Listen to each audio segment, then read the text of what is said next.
भाई इसका पूरा वो लगा हुआ होगा।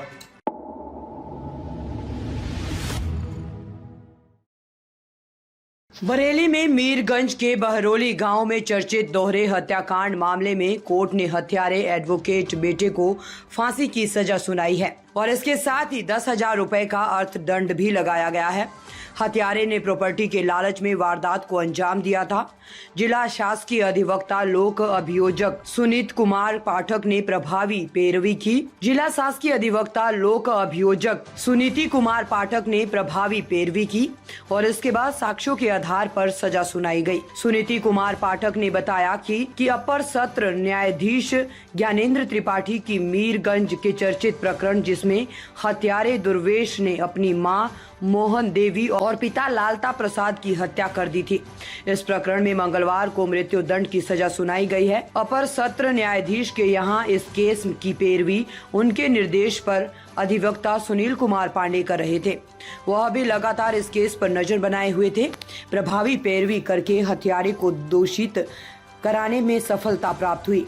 साक्ष्य के आधार पर ही सजा सुनाई गई। अधिवक्ता भाई ने दर्ज कराई थी एफआईआर। दुर्वेश कुमार पेशे से अधिवक्ता है। उसके सगे भाई अधिवक्ता उमेश कुमार ने एफआईआर दर्ज करवाई थी। संपत्ति के लालच में दुर्वेश ने अपने माता पिता की हत्या कर दी थी। 2020 से ही गिरफ्तारी के बाद प्रभावी पैरवी के कारण उसकी जमानत नहीं होने दी। बरेली से ललित कुमार कश्यप की रिपोर्ट। हत्यारे बेटे को फांसी की सजा सुनाई अदालत ने। क्या मामला था? हत्या के पीछे वजह क्या थी? कौन हत्यारा था? और आज अदालत ने क्या फैसला सुनाया? इसमें हत्यारे का नाम दुर्वेश कुमार था, जो कि पेशे से अधिवक्ता है। उसने दिनांक 13/10/2020 को समय लगभग सुबह 6 बजे अपने माता पिता दोनों की नृशंस हत्या गोली मारकर कर दी थी। और हत्या की वजह ये थी क्योंकि वो अपने पिता को कोई भी हिस्सा नहीं देना चाहता था, जबकि पिता ने अपनी संपत्ति को 3 भागों में विभक्त कर एक हिस्सा इसके छोटे भाई उमेश कुमार वादी मुकदमा व एक हिस्सा इसको दिया था तथा एक हिस्सा स्वयं अपने पास रखा था। जबकि अभियुक्त ये चाहता था कि उसको 1/2 हिस्सा मिल जाए और माता पिता अपने पास कोई हिस्सा संपत्ति का न रखें।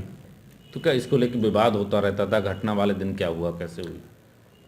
इसको लेकर के इसमें अकस्मात कभी कभी विवाद होता था, लेकिन ये सारी चीज़ें अपने योजनाबद्ध तरीके से कि इनको माता पिता को निपटा करके इनकी हत्या करके कैसे ही पूरा आधा हिस्सा प्राप्त कर लिया जाए, इसको लगातार प्रयास रहता था, जिसकी माता पिता को इसकी जानकारी नहीं हो पाई।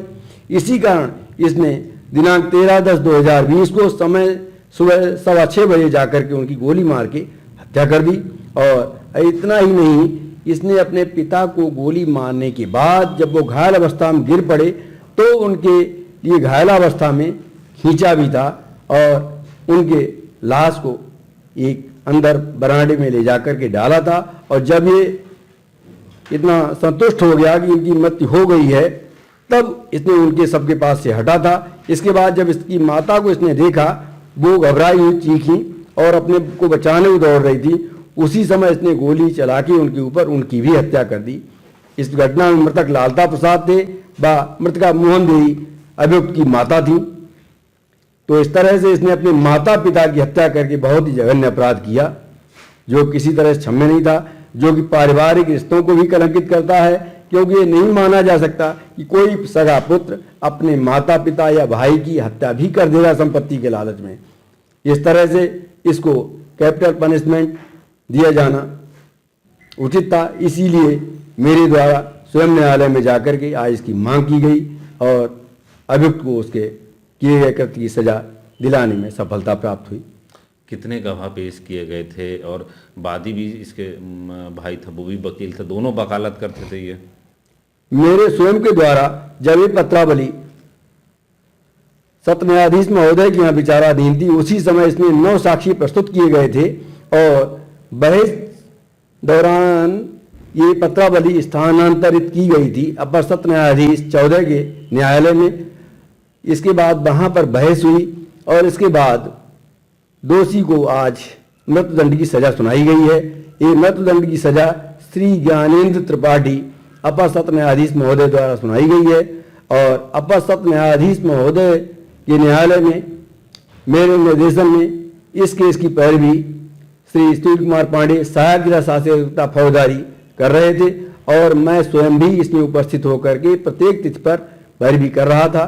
दोष सिद्ध पर बहस सुनते समय भी आज मैं पुनः माननीय न्यायालय में उपस्थित रहा और अपने तर्कों को रखा।